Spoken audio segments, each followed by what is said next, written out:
Hello everyone, I'm Xiaogang. Okay, in this lesson, we will write this thread, which is also the most complex part. We wrote a lot of things at the beginning, and then but actually we haven't really written it yet. And we often write out several delegates. These delegates are for initialization.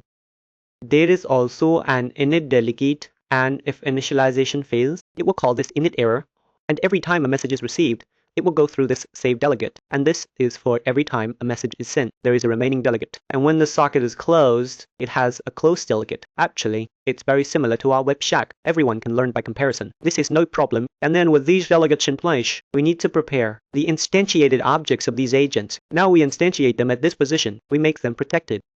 Then how do we bind these things? Actually, it's quite simple. We prepare a few methods here so that it can retrieve them. We place these methods here. We put them in this position. As for these methods, actually, placing them here. Okay, actually, we still have one remaining method here. Let's just take care of it as well. Okay. These methods need to perform this binding. Here we read it. Then for these init functions, we need to handle this return value. So this return value is what we just instantiated. We just need to return it here. Okay.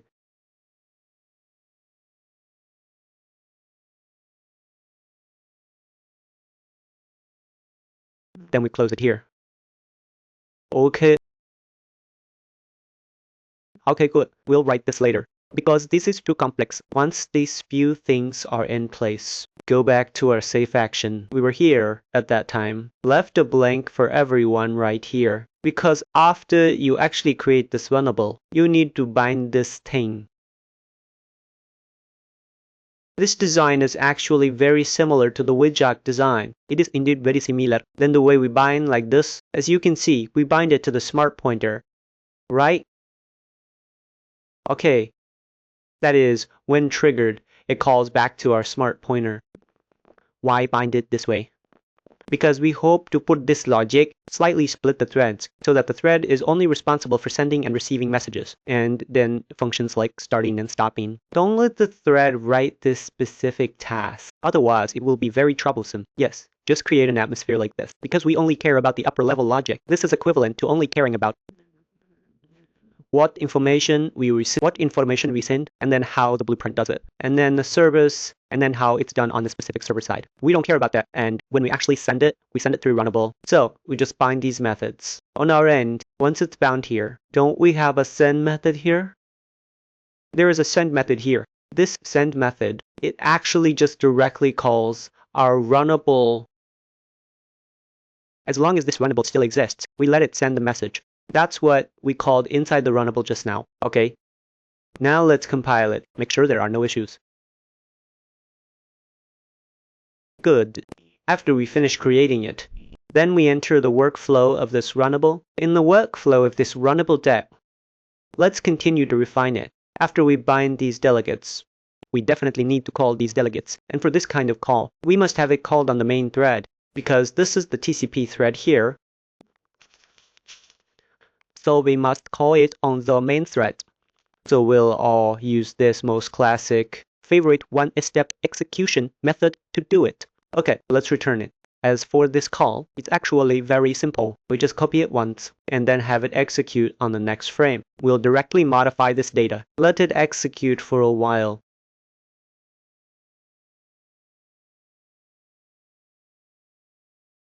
Okay, good. These methods, these agents of ours, we can proceed smoothly. And now we officially enter our runnable workflow.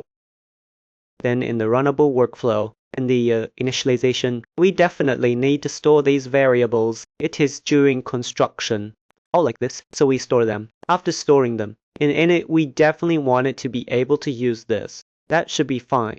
Then, so it starts to get more complicated here. So how do we use this TCP socket? Actually, it's quite simple. Here, we first prepare a socket. Let's prepare it. This socket is the socket we are going to use. Put it in this position. So we create the socket through this function. For this TCP, we need to include the header file. We can just include these header files and that's enough. Okay, you can click into these header files to learn more. There's no problem at all. It's inside this socket module.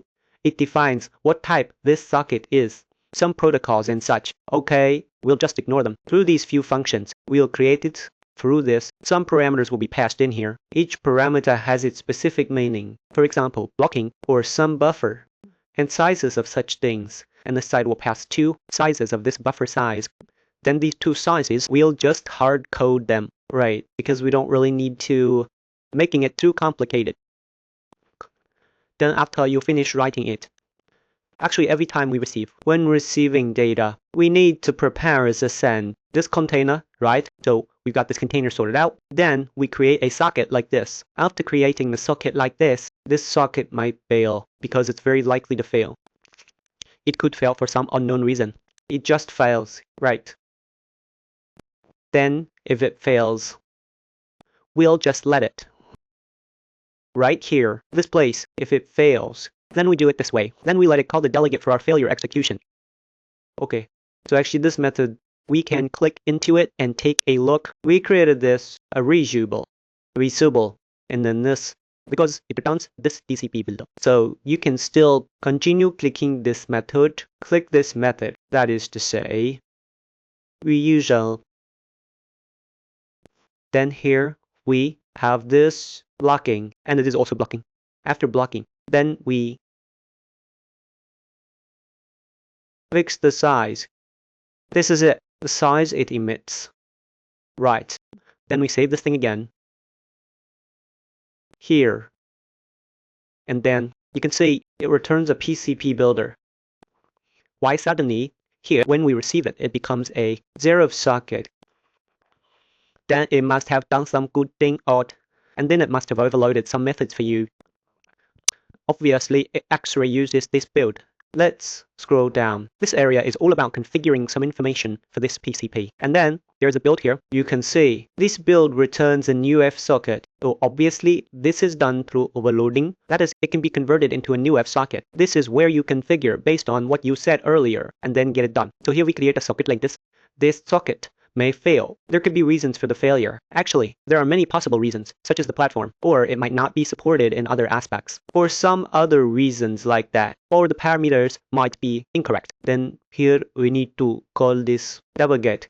That is, if an error occurs, then we need to handle it. So here we will actually show you. Then call this error. This error here is a delegate. Who is this delegate bound to? This is bound by type action. Then it is here. It will receive it in init error, the relevant information about this error. Then it will need to execute some related such an operation. So first you need to type, because there is an error here. That is to say, here you directly, this initialization, our action has failed. Then this failure phase. Here is the connection error phase. Okay, the connection error phase. Okay, move this data over. Okay, connection error here. We also need to modify our logs here. Make the change. Okay, good.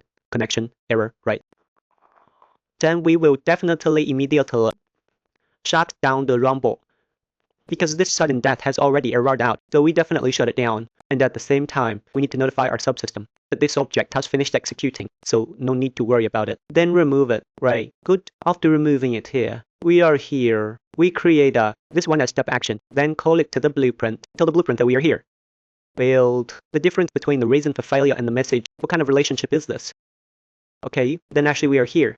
This object of ours, it is actually right here. It has basically been eliminated. We have already closed it here, right? Okay, so this place, actually it executes in the next frame, because the information we need, actually, we should have already copied it out. Actually, we can do it like this. It might look better if moved up here, like this. Okay, good. So this part is equivalent to when initialization fails. We notify it to execute itself. Such an operation. Then next, let's go back here again. Go back into R, run again. If we succeed, we can continue moving forward. As for this step, there is an operation here. Actually, we could directly use an IP here, but we'll write it out for you first. So here we have this domain name approach, and our domain name is this one. Then we need to use SocketSubsystem to resolve the address corresponding to this domain name. Please note that this thing is blocking and it's particularly slow. Therefore, we must do it this way. Then we must obtain it first. So we obtain it in this way. Through this subsystem, through our domain name, to check the socket, resolve this address, resolve the address for our network access. After resolving this address, if there is no error here, that means there is no error here. That means it is correct here. That means it was successful. You can see these enums here, right? If it succeeds, only then do we proceed. If it is not successful, we can just add a return. And we won't proceed further, because it is equivalent to not having found the IP address corresponding to this domain name. This step is still very critical, because many times you don't use an IP address because you might be accessing some services over the public network. So this part is to handle the public network service where the IP address changes frequently. That's why these few lines of code were written, and we didn't put them at the very beginning. The reason for executing them in these places, it's also very simple, because these parts will fire the main shot. So it's okay to let you fire the main shot in one step. Then at this point, we have this ADDR, which is the domain IP address we resolve. We set its port to the port we passed in. This port, X port, it should be 25. Then at this point, we collect it. Then we properly establish this connection. After collecting, if it succeeds, then we call this initialize this agent successfully. If it fails, we still continue to call our failed agent. At the same time, we let it return, right? That means it's over. And then tell it the reason for the failure. That is, the TCP connection failed here. This agent still goes to the previous one. So what to do if the connection succeeds?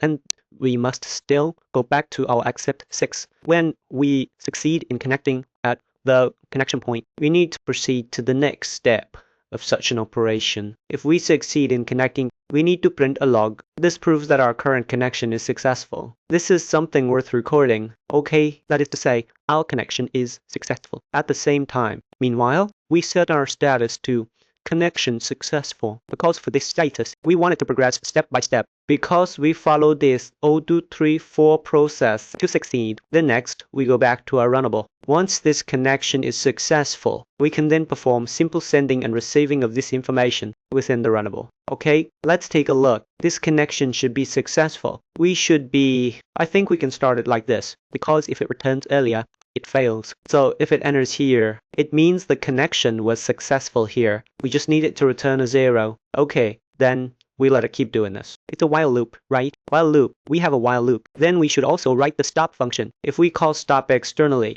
we force it, right? Okay, we are at the while loop here. We prepare a size for the U-body, that is, preparing to receive the size. Then we check if it has lost connection. Okay, now we will start making a judgment, that is, whether it is in a state of pending connection. Look here, you won't let it click in. Take a look. Then, if at the same time we let it wait for a moment, okay, wait a moment. Then if the connection is lost, it means we are now disconnected. We break out of this while loop. We don't need to do it anymore. The above is already finished. Then we check our socket. If it exists and has this related data, then what do? We need to extract this data. So first, we initialize the tellway container to a size of this dimension. Then we do int mass here. We just take the minimum value. Then we prepare a piece of data here. We go to this place to read this data. Then we use this socket to let it receive this related information. After receiving this information, then we convert it here, because the information you sent might be in another encoding. We convert it to tchar. Then at this point, we need to call, we have received the message. Then at this point, it is equivalent to being in our VSUP on message stage. Okay, in the on message stage, we come back here, back to our on message stage. Let me take a look. On message should be here. Then here we can print out this information to make it easier for everyone to see later. Here we can manage this log. So this is what it displays as the received information. Here, based on the received information, we need to create an enumeration and do a simple push forward with the enumeration. Okay, let's write out this enumeration. We'll write this enumeration later. Here we need to correspondingly send and receive specific information. Right. Okay, assuming we have received the information here, and here we have sent the information out. Let's go back to our runnable. This part is continuously receiving information. Then after receiving the complete information, send it to our main thread. And this place is real, and this place is when exiting. This is as actively closed, right? There is also the case where execution may be completed. Then when execution is completed, we definitely need to recycle the related resources. If our server socket still exists, then we need to manually call it closed. That is this place. Call it closed.